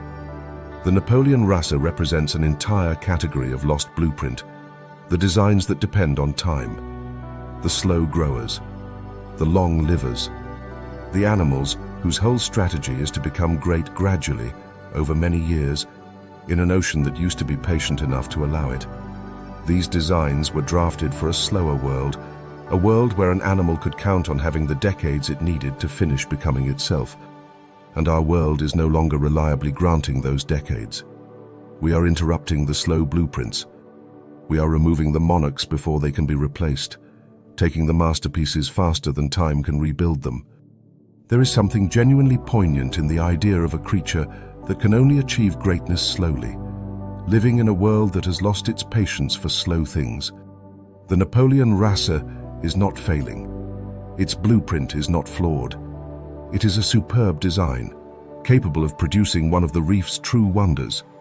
It simply requires time, and time is the one resource the modern ocean is least willing to give. The monarch that time builds can only exist if the world allows time to do its work. And increasingly, it does not. I do not want to leave this entirely heavy, because there is real hope here too. These fish are now protected in many places, and where they are given the years they need, where the big ones are allowed to live and grow and rule their reefs, the slow greatness can still finish forming. The blueprint still works. It just needs us to be patient on its behalf, to let the monarchs have their decades. That is something we can actually choose to do. So tell me something in the comments, because I am curious how this lands for you. Have you ever encountered a truly old animal in the wild? Something you could tell, just by looking, had been alive a very long time? Because there is a particular kind of awe in meeting slow-made greatness, in standing in front of a creature that took decades to become what it is. The Napoleon wrasser gives people that feeling more than almost any fish in the sea, and it would be a quiet tragedy to live in a world that no longer lets that feeling exist. That is the 10th lost blueprint, the monarch that time builds. A royal design from a slower ocean, made magnificent only by decades of patient growth, now living in a world that too often will not let slow greatness finish forming. Greatness made of time in an age that has stopped waiting. I want to lower my voice for this one, because the animal in this chapter is not loud. It does not roar like the walrus or loom like the whale. It does not even really seem like it should be frightening. It is mostly water. It is nearly invisible. It has no brain, no bones, no heart in the way you understand a heart, no face, no expression, nothing you can read or recognize or reason with. And it is one of the most genuinely unsettling animals on the entire planet, because it represents an idea that is, when you sit with it, deeply disturbing. The idea that something can be perfect, lethal and efficient without ever needing a mind at all. This is the box jellyfish, and it is the oldest kind of lost blueprint in this entire video. Not old in the sense of decades, like the wrasse, or thousands of years, like the walrus. Old in the sense of deep time. The basic design of the jellyfish, the soft, drifting, tentacled, radial body, is ancient beyond almost anything else alive. Jellyfish-like animals were drifting through the seas before there were fish, before there were plants on land, before almost any of the life we recognize today existed. This is one of the original blueprints, one of the first drafts of what an animal could even be. And it has survived, essentially unchanged in its fundamental design, for an almost unimaginable stretch of the planet's history. Because it works. It has always worked. It never needed to be improved. And what makes the box jellyfish so quietly horrifying is that this primitive, ancient, brainless design is not crude. It is not a clumsy, early attempt that survives only by luck. It is, in its own way, terrifyingly sophisticated. It out-engineers animals with brains, and it does it all without a single thought. Let me show you slowly what this old design is capable of. Start with the body. The box jellyfish is named for its cube-shaped bell, transparent, pale, almost completely see-through, which makes it nearly impossible to see in the water. This is the first quiet horror. You cannot see it coming. It drifts through the water as a ghost, a faint distortion, a thing that is barely there. An ancient design that achieves near invisibility not through any clever camouflage requiring a mind, but simply by being made of clear, watery tissue. It is unseeable by default. Then the tentacles. Trailing from the corners of that transparent bell are tentacles that can extend a remarkable distance, and every one of them is armed. This is the ancient cnidarian weapon. The same fundamental weapon the anemone carries, the same one corals have, one of the oldest weapons in the animal kingdom. Each tentacle is lined with vast numbers of microscopic stinging cells, each one a tiny coiled harpoon under enormous pressure, each one loaded with venom, each one firing automatically. In an instant, the moment it is triggered by contact. No decision is made. No brain commands the strike. The weapon fires itself mechanically, the way it has for hundreds of millions of years. Touch the tentacles, and thousands of these ancient harpoons discharge at once, driving venom into whatever brushed against them. And the venom of the box jellyfish is not primitive at all. It is among the most potent and fast-acting venoms in the entire natural world, capable of affecting the heart and nervous system with terrifying speed. An ancient, mindless animal, carrying one of the deadliest chemical weapons in the sea, firing it through a self-triggering mechanism that requires no thought whatsoever. The old blueprint did not need a brain to become lethal. It only needed a weapon that works on contact and time to perfect it. But here is the detail that I find the most unsettling of all, the one that truly collapses our assumptions about what this old design should be capable of. The box jellyfish has eyes, not simple light-sensitive patches, actual, complex eyes.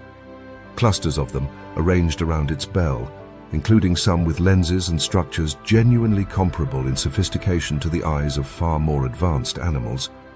This brainless, ancient drifting thing can see. It can detect obstacles and apparently navigate around them. It can respond to light and dark. It can move with purpose. And it does all of this with no brain to process the images. We are still not entirely sure how it integrates what its eyes take in, because there is no central mind there to do the integrating, at least not one we recognize. An animal from one of the oldest blueprints on Earth, seeing the world through complex eyes, navigating, hunting and killing, all without the kind of brain we assume such tasks require. And unlike many jellyfish, which drift passively at the mercy of the current, the box jellyfish can actually swim. It moves with intent, propelling itself through the water with surprising speed and control, going where it seems to want to go. A purposeful, seeing, swimming, lethally armed animal, running entirely on an ancient nervous system with no central brain, executing all of it through one of the original body plans, drafted in the dawn of animal life and never meaningfully replaced. That is why the box jellyfish unsettles me more than almost any other animal, and why I wanted this chapter to be quiet and cold. Because it dismantles a comforting assumption we carry without realizing it. We assume that sophistication requires a mind, that to see, to navigate, to hunt efficiently, to be genuinely dangerous, you need a brain like ours, intelligence, awareness, thought. And the box jellyfish proves that assumption false. Here is an ancient, brainless design that sees, swims, hunts, and kills with cold efficiency, that has been doing so since long before minds like ours existed, and that has never needed a single moment of thought to be one of the most dangerous animals in the sea. It is perfection without a thinker, lethality without intent. An old solution that became terrifying entirely through the slow, patient refinement of deep time and not through anything we would call intelligence at all.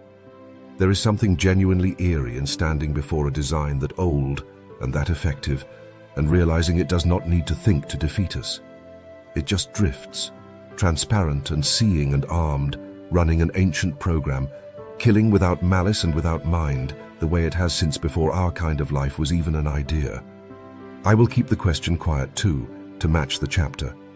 Tell me in the comments, honestly, which unsettles you more?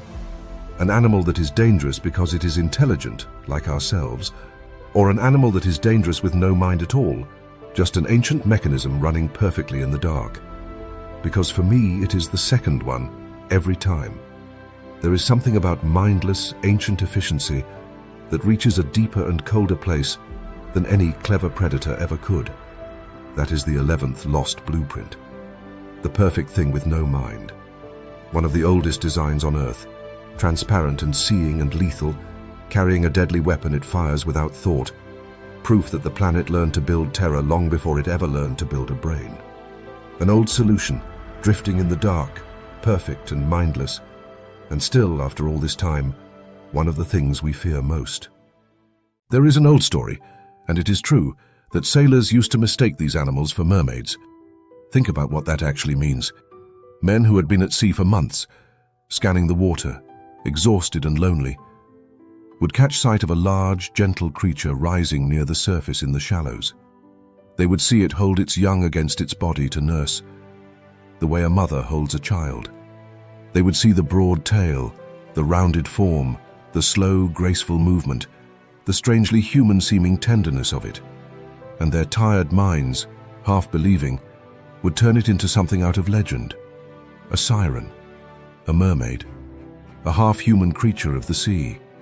The myths of mermaids that run through so many of the world's seafaring cultures may well have their roots, in part, in glimpses of these gentle animals seen through longing and distance and the haze of the open water. I wanted to start with that, because it tells you immediately what kind of animal this is. Not a monster, not a weapon, not a freak of nature. Something gentle enough, peaceful enough, and quietly moving enough that lonely men mistook it for a mythical creature of grace and sorrow. This chapter is going to be softer than the others, and it should be, because its subject is one of the gentlest lost blueprints in the entire ocean. This is the dugong, a sea cow, and it is a ghost of a vanishing world. Let me tell you what the dugong actually is, because it is genuinely lovely and genuinely strange. The dugong is a large marine mammal, related not to whales or seals, but remarkably to elephants, sharing a deep ancestry with the great land giants. It lives in warm, shallow coastal waters, and it is one of the very few marine mammals that is almost entirely vegetarian. The dugong is a grazer, a peaceful, slow-moving grazer of the sea, and what it grazes on is seagrass. This is the heart of the dugong's existence, and the heart of this chapter. Seagrass meadows. In the shallow coastal waters of the warmer oceans, there are vast underwater meadows of seagrass, gentle green pastures swaying beneath the surface. And the dugong lives in these meadows the way a grazing animal lives in a field, moving slowly through them, feeding on the seagrass day after day in calm, unhurried, peaceful grazing. People sometimes call dugongs the cows of the sea, and the image is apt. Picture a gentle, heavy, slow animal, drifting through underwater pastures, lowering its head to graze, living a quiet life of feeding in the green shallows. There is no violence in the dugong, no predatory drama, no weapon, just a soft old animal, eating grass beneath the waves, as it has for a very long time. And the dugong's body is shaped entirely by this gentle life. It has no need for speed, so it is slow and graceful, moving with a calm, deliberate ease. It has a broad, flattened tail for gentle propulsion, and a downturned snout perfectly designed for grazing along the seafloor, for rooting through the seagrass and feeding on the meadow. Everything about it is soft, rounded, peaceful. It is built for a quiet life in calm, shallow water, a herbivore in a world we usually imagine as full of predators. The dugong, is the ocean's gentle vegetarian, a grazing ghost moving slowly through its green pastures. But here is what makes the dugong haunting, and why I called it a ghost of lost coastlines. Because the dugong's entire existence depends on those seagrass meadows. The seagrass is everything. It is the dugong's food, its habitat, its whole world. And seagrass meadows grow only in shallow coastal waters, exactly the waters that are most affected by human activity. Coastal development, pollution, runoff, boat traffic, the warming and changing of shallow seas. The seagrass meadows of the world are fragile, and in many places they are declining, degrading, disappearing. And as the meadows vanish, so does the world the dugong was built for. That is the quiet tragedy woven into this gentle animal. The dugong is a blueprint from coastal worlds that are slipping away. It is perfectly adapted to a specific peaceful kind of place, the shallow seagrass meadow, and that kind of place is precisely the kind we are losing. The dugong did nothing wrong. It is not failing as a design. It is a beautiful, gentle, successful answer to the question of how to live in coastal seagrass pastures. The problem is simply that the pastures are fading, and a grazer cannot survive without its field. The dugong has become, in many places, rare and threatened, a quiet ghost of the abundant coastal meadows that once stretched along so many shores. When you look at a dugong now, you are often looking at a survivor of a world that is disappearing around it, a gentle relic of richer, greener coastlines that are slowly being lost. And there is something especially poignant about that, given the mermaid stories. Because the mermaid was always a creature of longing and loss, a beautiful, half-glimpsed thing just out of reach, tied to the sea's mystery and sadness. And the dugong, the animal that may have inspired those very legends, has become exactly that in reality. A beautiful, gentle, increasingly rare creature, tied to a vanishing world, half-glimpsed in shallow waters that are not as full of life as they once were. The mermaid is fading from the sea, not as a myth this time, but as a living animal whose meadows are disappearing. I find the dugong genuinely moving, in a way that is different from the awe of the giants or the unease of the venomous things. It is a softer feeling, a tenderness, and a quiet grief. Because here is an animal whose whole nature is gentleness, peace, slowness, and care, and whose survival depends entirely on us protecting the fragile green pastures it grazes. It asks for so little, just its meadows, just its quiet, shallow world of swaying grass. And whether it gets to keep that world is increasingly up to us. Let me pause here for something genuine, not a sales pitch. If a video like this, that takes the time to sit with the gentle, overlooked, fading animals, and not just the dramatic ones, is something you value, then subscribing really does help me keep making them. There is not a huge audience for slow, thoughtful, 2-hour videos about sea cows and forgotten blueprints. And every subscriber tells the algorithm that people actually want this. So if you want more of the quiet ones, the haunting ones, the gentle ghosts, I would be grateful if you joined us. It genuinely means a lot. That is the 12th lost blueprint. The ghost that sailors called a mermaid. A gentle grazing relic of warm coastal meadows, peaceful and slow and tender, perfectly built for a green, shallow world that is quietly disappearing beneath the waves. The mermaid was real after all. And like all mermaids, she is slipping away. A few chapters ago, I showed you 2 designs built around time and permanence. The lobster, locked in ancient armor, cautious and slow and long-lived, surviving through endurance. And the Napoleonfish, the monarch that takes decades to build, greatness accumulated slowly across a long life. Both of those blueprints make the same fundamental bet. Last. Endure. Build slowly. Play the long game. Invest in permanence, in armor, in time, and survive by being durable. This chapter is about the exact opposite bet. A design philosophy so different that it is almost the mirror image. An animal that looked at the strategy of slow, armored permanence and chose, instead, to do everything fast. To be soft instead of armored. To move fast, grow fast, live fast, reproduce fast, and die fast. An animal built not for permanence at all, but for pure blazing intensity. A life designed to burn bright and burn out, and to win precisely by not lasting. This is the squid. And I am deliberately choosing the squid over its famous cousin the octopus, because while they share an ancestry, the squid expresses a different philosophy, and it is one of the most fascinating design bets in the entire ocean. The squid is the soft missile, the fast gamble, the animal that bet everything on speed and intensity instead of armor and time. Let me show you the design because every part of it screams speed. Start with how it moves, because the squid's propulsion is unlike almost anything else in the sea. The squid is a jet. It draws water into its body and then expels it in a powerful controlled blast through a flexible funnel, rocketing itself through the water by jet propulsion. It is, in a real sense, a biological rocket, and it can aim that funnel to steer, firing itself forward or backward, hovering, then exploding into sudden bursts of speed. Some squid are among the fastest invertebrates in the ocean, and a few species can jet so powerfully that they actually launch themselves clear out of the water and glide above the surface for a distance to escape predators. A soft-bodied animal with no bones at all that turns itself into a rocket. That is the squid's answer to a dangerous world. Not armor. Speed. Pure, explosive, jet-powered speed. And it is soft. This is the crucial contrast.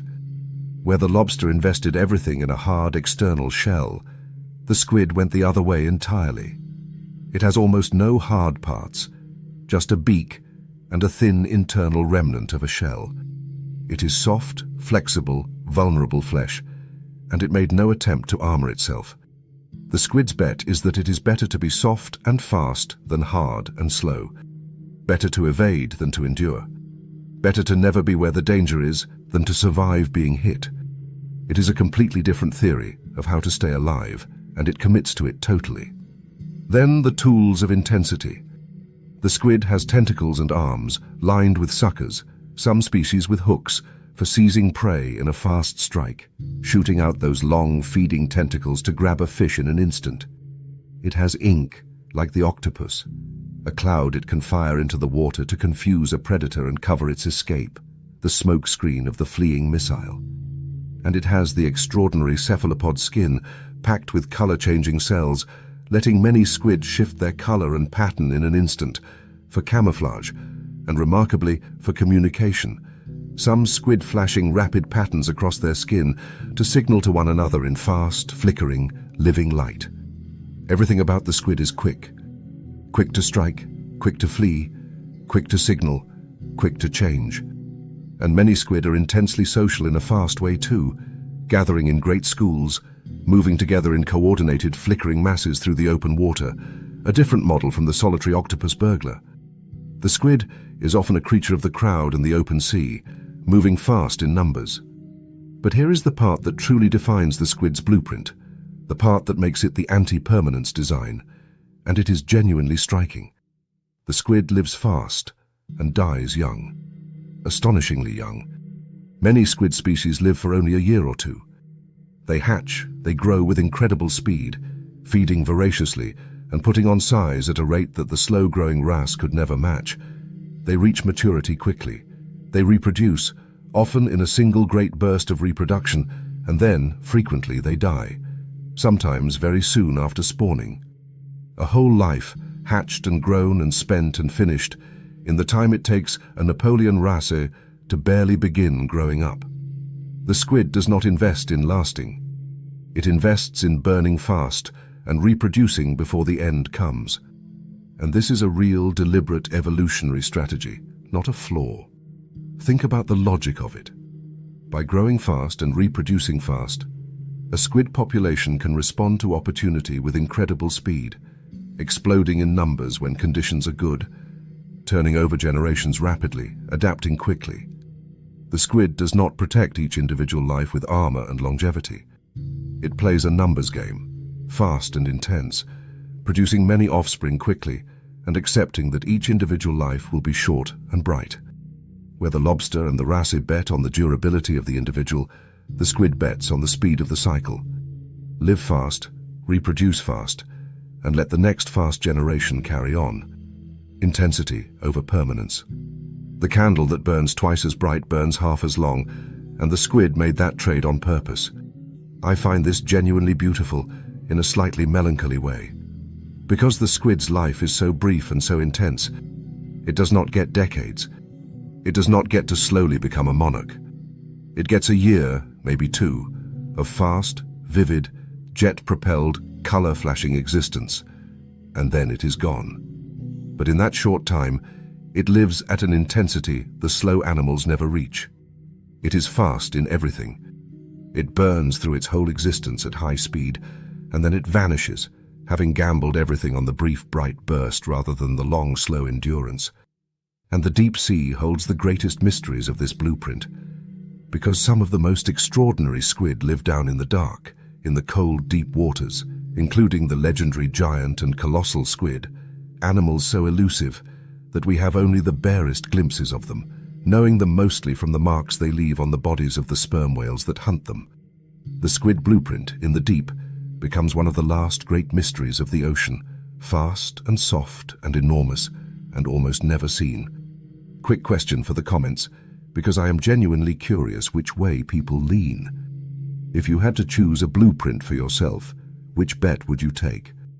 The lobsters, armored and cautious and long-lasting, playing the long game? Or the squids, soft and fast and brief and blazingly intense, burning bright and burning out? There is no right answer.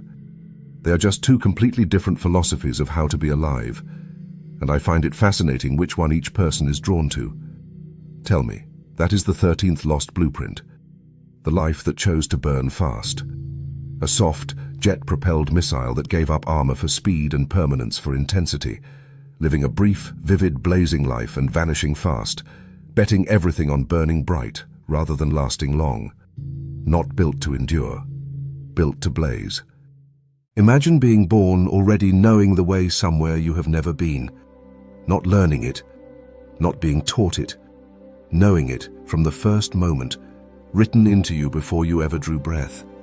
Imagine carrying inside your body a map you did not make, a set of directions inherited from ancestors you never met, instructions for a journey across thousands of miles of trackless ocean with no signs, no landmarks, no one to follow. And imagine that the map works, that you set out alone, guided only by something written in you before you were born, and you arrive exactly where you were meant to be. That is not imagination. That is the life of the animal in this chapter. And when you understand what it is actually doing, the simple sight of this creature swimming through the open sea becomes something close to overwhelming. Because it is not just swimming. It is following instructions written before human cities existed, before our civilizations, before our languages. A map drafted in the deep past and carried faithfully through 100 million years into an ocean that has changed almost beyond recognition. This is the green sea turtle, and I want to talk about it not as a victim of the modern ocean, the way it is so often framed, but as something far grander, as one of the great navigators in the history of life, an ancient navigator, still following its invisible maps, through a world that has forgotten the routes it remembers. Let me start with the sheer scale of what this animal does, because it is genuinely staggering. The green sea turtle undertakes some of the most extraordinary migrations of any animal on Earth.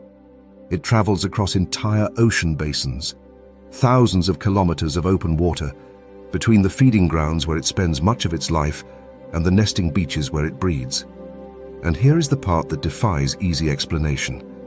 A female turtle, when the time comes to lay her eggs, returns to nest on the very beach where she herself was born. The same stretch of sand.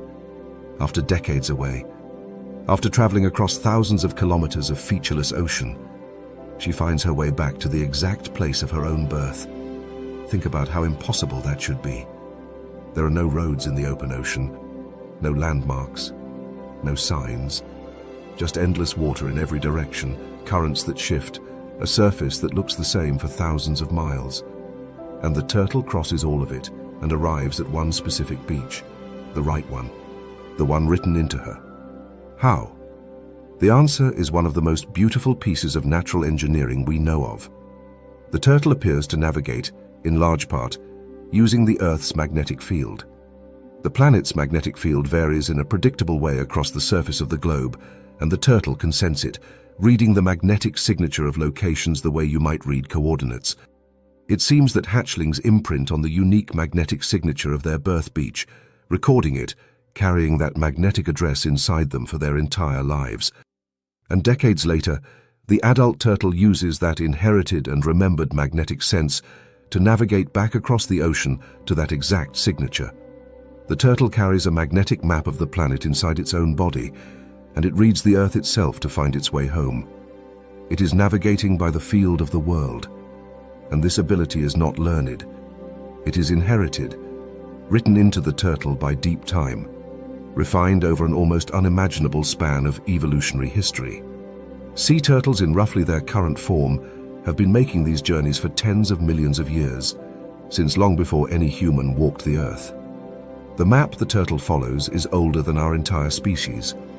The instructions encoded in that animal were drafted by evolution in a world we would not recognize, and they have been passed down, turtle to turtle, hatchling to hatchling, across an immensity of time, all the way to the individual swimming through the ocean right now. When you watch a green sea turtle navigating the open sea, you are watching living memory in action. You are watching an animal execute directions written before human history began. That is what makes the green sea turtle such a profound, lost blueprint, and it is a different kind than the others. The turtle is not a strange body or an alien design. It is a carrier of ancient information. The blueprint it preserves is a navigational one, a way of reading the planet and crossing the ocean that has been conserved faithfully since deep prehistory. The turtle is a library of roots, a living archive of journeys, carrying maps through time, still running ancient software in a modern world. And the rest of the turtle fits this image of deep, patient antiquity.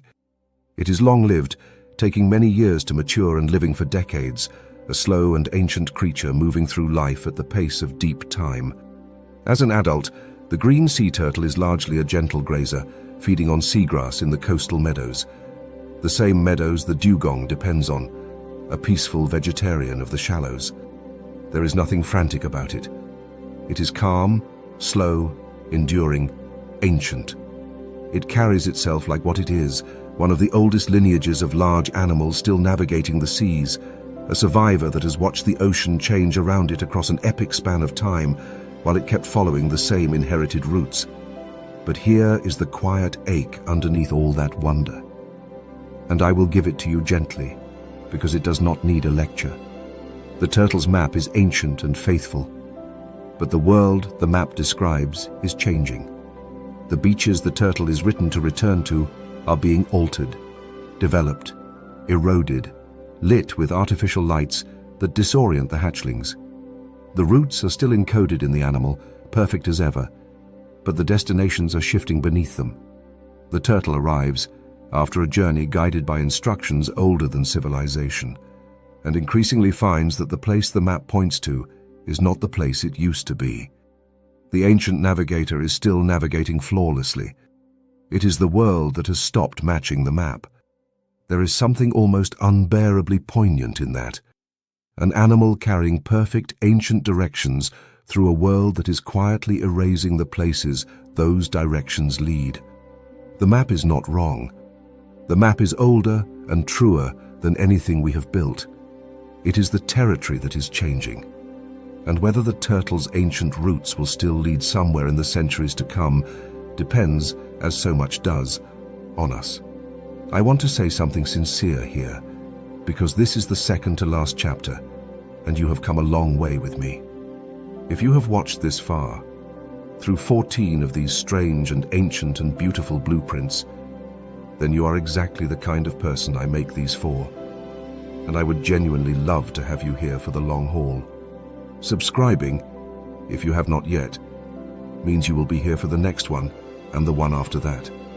And honestly, the comments from people who watch all the way to the end are the ones that keep me going. So tell me, when you see a sea turtle, do you feel what I feel? That sense of looking at something ancient, something carrying a memory far older than us? I would love to know. That is the 14th lost blueprint, the map written before us. An ancient navigator reading the magnetic field of the planet itself, following inherited routes across thousands of miles of open ocean, carrying living memory older than human civilization through a world that is quietly changing beneath it. Not just swimming, remembering, following instructions written before we ever existed. We are going to end in the dark, not in the open water, not on a gentle note, not with something soft and reassuring. I have ended videos that way before, and it was right for those. But not this one. This is a video about lost blueprints, about designs from older and stranger worlds, and some of those old worlds were nightmares. So I want to close in the place where the reef gets dark and narrow, in the holes and the cracks and the black spaces between the rocks. And I want to introduce you to a design that turns those hiding places into traps. Because by the time we are done, you are going to look at every dark hole in a reef differently. You are going to wonder, the way the small fish should wonder, whether that opening in the rock is empty, or whether the cave has a mouth inside it. This is the Moray eel, and it is the perfect creature to end on because it feels like a design dredged up from an older nightmare, a blueprint for narrow darkness, refined into something genuinely sinister. Let me build it for you the way the prey experiences it, because that is where the horror lives. The reef is full of holes, cracks, crevices, caves, dark openings in the structure. And to a small fish, these are salvation. They are shelter. They are where you flee when a predator comes, the safe, dark spaces too tight for the big hunters to follow. The whole logic of survival on a reef depends on those hiding places being safe. The hole in the rock is supposed to be the one place where nothing can get you. The Moray eel breaks that logic, because the Moray lives in those holes. It has a long, muscular, snake-like body, built specifically for the narrow dark, for sliding into cracks and crevices and coiling into the tight spaces of the reef. It tucks itself into a hole, often with just its head protruding, mouth slightly open, and it waits. And here is the first piece of the nightmare. The Moray is not easy to see. Back in its dark hole, blended with the shadow, it is just another opening in the rock. The small fish, fleeing danger or simply foraging, approaches the dark space the way it always does, reading it as shelter, as background, as a safe part of the reef. And it is not. The opening in the rock is the Moray's doorway. The cave has a tenant, and the tenant is mostly mouth. The Moray strikes from its hole with sudden, snapping speed, those jaws lined with backward curving needle teeth, designed to grip flesh and never let it slip free. And this is where the prey discovers too late the terrible truth about the dark space it trusted. The hiding place was the trap. The cave it was swimming past, or fleeing toward, had a mouth inside it. The geometry of safety has been inverted. The very darkness that was supposed to protect small fish is where the predator was waiting. The Moray turned the reef's sanctuaries into ambush points. It made the hiding places dangerous. But the Moray's design holds one more secret, and it is the detail that pushes it from ordinary predator into something out of a genuine nightmare. And it is the one I want to leave burned into your memory as this video closes. Because a long, thin animal that hunts in a tight hole has a serious problem. Most fish swallow by creating suction, opening the mouth fast to pull water and prey inward. But in the confined space of a narrow crevice, a Moray cannot generate that suction properly. There is no room. So how does it move the gripped, struggling prey from its jaws down into its throat when it cannot suck and cannot let go? The answer is hidden inside its throat.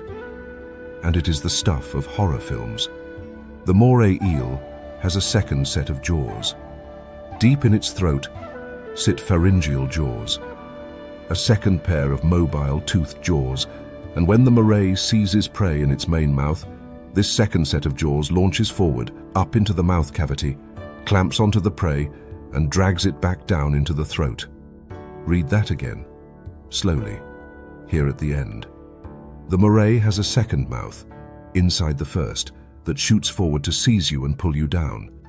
The creature in the cave bites you with its outer jaws, and then a second set of jaws comes forward out of its throat to drag you inward. It is, almost exactly, the design that a science fiction nightmare was once famously built around, and the Moray had it first, by tens of millions of years. That is the Moray eel. A long, dark body built for narrow blackness, lurking in the reef's hiding places, turning shelter into trap, and carrying a second set of jaws in its throat to drag its prey down into the dark. If I wanted to design a creature to haunt the small residents of the reef, to make the very holes and caves they depend on into objects of dread, I could not do better than the Moray. It is an older nightmare given a body, a lost blueprint for darkness and ambush, still hunting in the cracks, still waiting in the holes, still proving that the cave you trusted might have a mouth inside it. And that, strangely, is the perfect place to end this whole journey. Because think about what we have seen across these 15 blueprints. The gentle giant from a kinder ocean, the ugly prototype that outlived the beautiful ones, the Ice Age relic dragging the cold behind it, the land animal that learned the sea, the alien hiding on the beach, the impossible giant powered by the tiny, the rock that learned to wait, the bird that traded sky for water, the prisoner in its own armor, the monarch built by decades, the perfect killer with no mind, the mermaid fading from her meadows, the life that chose to burn fast, the navigator following maps older than us, and now, at the end, the cave that has a mouth. Every one of them is a surviving page from an older draft of the earth, a design from a world that is gone or going. They are not relics in a museum. They are alive right now, swimming through the same ocean we share, carrying their ancient blueprints through a modern world that mostly has no idea they are even there. That is the thing I want you to carry away from this. The ocean is not just full of animals. It is full of survivors from forgotten worlds, ancient ideas still running, old nightmares and old wonders still moving through the dark and the blue, waiting for someone curious enough to recognize what they actually are. Thank you for going all the way to the end of this one with me, through all 15, into the dark. Genuinely, it means a lot. Tell me in the comments, which lost blueprint haunted you the most? The gentle ones or the sinister ones, the ancient navigators or the mindless killers? I read every single comment, and the ones from people who made it all the way down here into the last cave are the ones I treasure most.